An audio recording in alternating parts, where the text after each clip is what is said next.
From the Victory Studios in downtown Little Rock, this is Capitol View with your host, Jessi Turnure.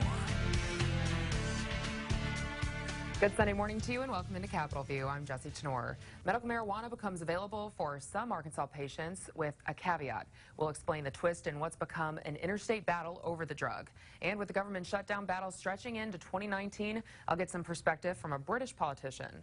We begin, though, with a look at the 92nd General Assembly. It's now just 8 days away. Joining me with a look at what we may expect is Lieutenant Governor Tim Griffin. Good morning. Welcome back to the show. Good morning. Thanks for having me on. Of course. And so you're in your second term now, and during your first, more and more Arkansans got to know you as the people person that you are, the very talkative person that you are. But I feel like as far as in your position as Lieutenant Governor, you're kind of this quiet facilitator. Oh, is that right? Okay. I feel like you do a lot behind the scenes. My wife might disagree with that, but I'll take that. Just meaning that you don't make a lot of headlines, a lot of splashy headlines, things of that nature. But I know that you're still doing a lot of work behind the scenes. So what can people expect for these next 4 years? I mean, you even have some legislation on your desk. So look, I think that what I try to do is be helpful to move things along. Yeah, I'm all about getting things done. And I was honored that the governor made me vice chair of the Transformation Advisory Board. And I think there is so much work still to be done there. I think you'll see a lot of that. I know you'll see the governor's proposal for reorganizing the cabinet level agencies. That'll be an important part of the legislative session. That in and of itself, what that will do will help simplify government, make government more efficient. It is not the end game, though. It is only the beginning. There's lots of money to be saved through transforming state government, and we've got to get there, but this is an important first step. The beginning, the first step, is making, reorganizing the cabinet level agencies. So we have 42 now cabinet level agencies. Imagine having a meeting with 42 heads of cabinet level agencies. Or having to sit down with all of them. You know, I say it violates the Cracker Barrel rule. The Cracker Barrel rule is if you can't fit the people in a meeting around 2 tables pushed together at the Cracker Barrel, you probably got too many. Yeah. So 15 will do we got better. 42. The governor is trying to get to 15. Now, here's the question, though. I think, well, absolutely, I'm for the governor's proposal. We got to do that. I think a lot of the details will be worked out by the equal branch, the legislature, working with the executive branch on the details. But I'm for that. But here's the question. So in the 70s, we went from 60 cabinet level agencies down to 13. The question we ought to be asking is how in the world did we get from 60 to 13 in the 70s, and now from 13 back up to 42? That is the operative question.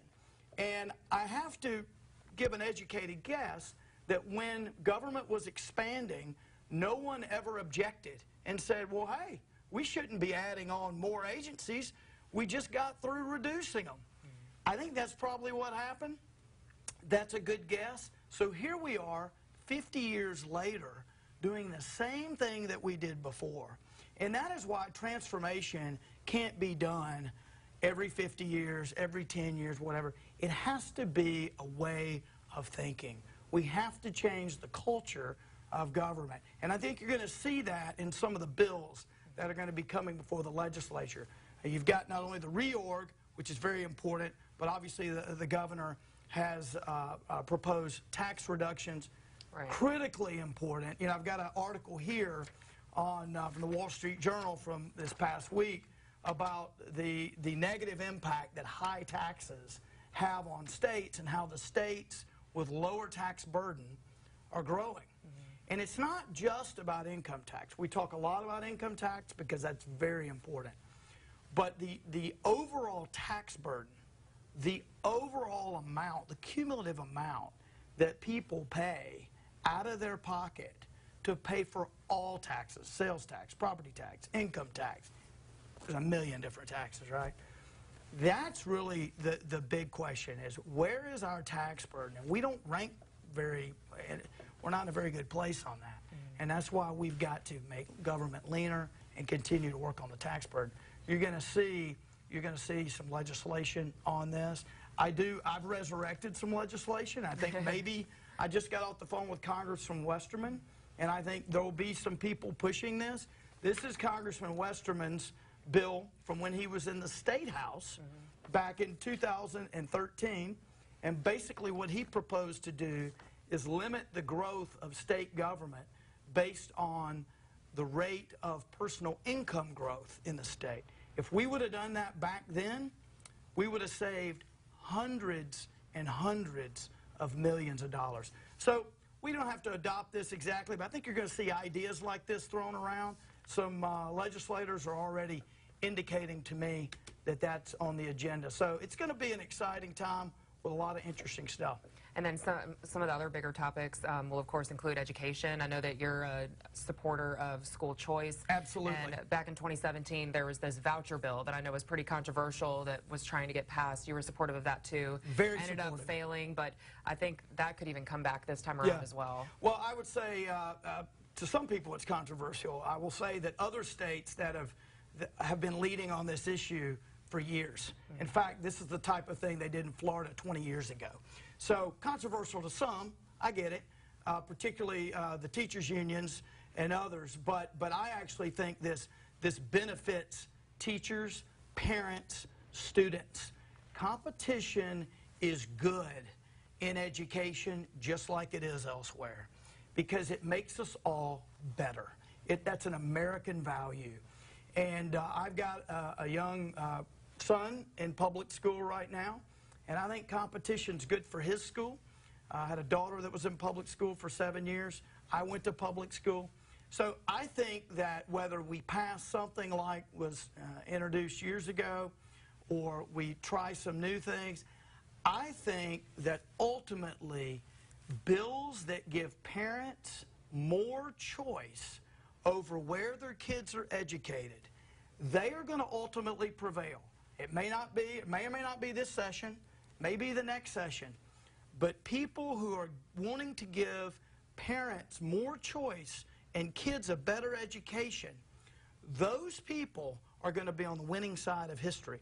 We've already seen it. It's coming here. It's been slower here than in other states. We already have some public school choice.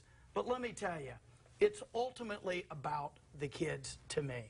We should not force kids to stay in schools where they're getting subpar education. And I think Representative Dotson has been a big leader on this issue, and I think he will continue to lead on this issue. I want to mention that I was talking to Senator Mark Johnson, new senator coming in. He's got an interesting ethics bill. I think it's a great idea. I don't think he'll have any issues getting it passed. And basically what it would do is if you're convicted of a felony and you've been a state government employee, whether you've been an elected official or whatever, you lose your retirement. And I think that's a great incentive or disincentive for would-be criminals. So that's going to be an interesting one. There's a lot of interesting stuff being floated around. Something else interesting, too, before we go, is that even though we just got finished with an election, we already see lawmakers working to potentially pass some things to go before voters in years to come. I know that to end the fiscal session is on paper already, also to create kind of a jungle primary system. One that's kind of just been swirling about and not on paper yet is bringing the tort reform issue back. And I know that you supported that and ended up being not on the ballot.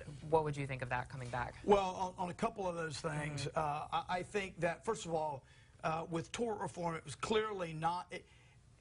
It was never the ideal tort reform package, in my view. There were a lot of things thrown in there. It was so. I think that a lot of the voters talked to me about it.